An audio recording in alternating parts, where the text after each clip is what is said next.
Hey, how's it going, everyone? Today I'm going to be talking about Hank the Castaway. He has been in the game for a little over a week now, and I think we now know where he sits. He is a pretty complicated character in terms of where he sits in the meta, so let's break this down. Basically, he works really well in a full Buccaneer team.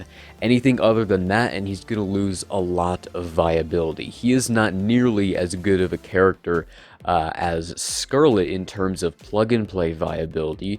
With her, she can go in just about any team because she will taunt whenever any ally falls below 50% health.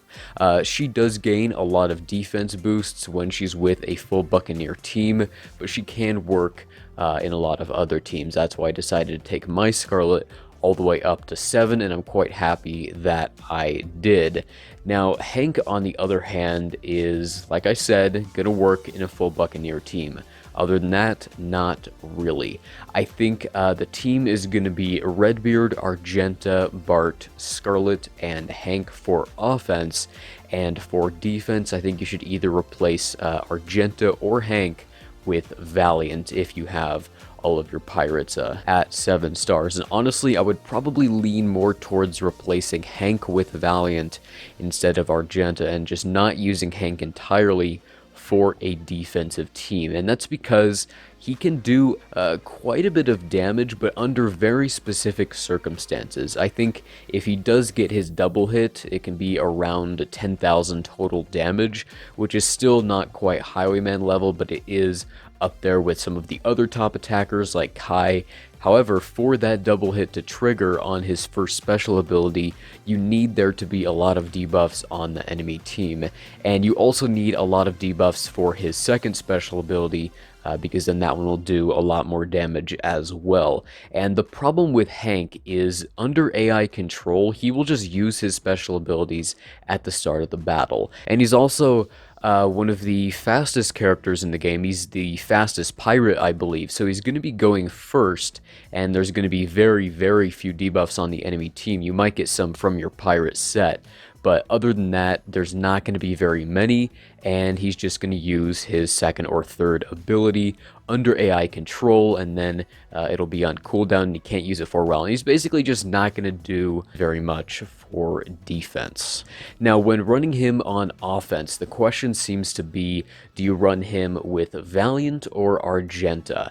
And I think definitely Argenta, because you need those extra debuffs to make his attacks do as much damage as possible. And also I think it's necessary that you run him with the Forbidden Island set specifically, because with the Forbidden Island set, you will be applying a lot of time bombs to the enemy team. And the main complaint with time bombs is that their duration is way too long. I think it's 3 turns before they will actually explode. And when they do 20% max cell damage, which is quite a bit, but typically they'll get cleansed or something, or maybe you'll even defeat that unit before the bombs will actually trigger. But you can actually use this to your advantage with Hank, because debuffs on the enemy team will boost his abilities, and if they stay around for longer, you'll have a higher chance of them actually being around when Hank has a special ability available. That actually works out quite well because that team uses just Buccaneers, so that leaves you with all of the Imperials to use in another team, a full Imperial team. I think down the line it's going to be a Buccaneer team, and then an Imperial team with Darwin getting left in the dust. And there are only 5 Imperials: Lee, Governor, LeQuay, Nonsuch, and Valiant. So I think that will be a solid team in the future when paired with the El Dorado Fortress set, which I believe is going to be farmable from Brickspedition. And also, I'm curious to see how Nonsuch is going to be released, because he's going to give a pretty substantial boost to an Imperial team. Now, his event is already over, but do I think that he is worth the investment? Should you be putting resources into this character? I'm going to say no, especially not right now. I think down the line in like 6 months, he'll be a really nice addition to have for your Buccaneer team, especially once Valiant is pulled away to go with Imperials. You're going to need a character to fill that gap, and I think Hank will do quite nicely. So I'm personally going to wait until he is farmable to start working on him. I've kept mine even at 1-star gear level 1, so I haven't put any resources into him at all. Because I just really don't think he's worth it. And another thing to keep in mind is the Ninjago meta is just around the corner, and I have no doubt that they will push out the pirates. Probably not entirely, but I do think that a full Ninjago team with Wu and Jay in there and a Ninjago set is going to be quite dominant.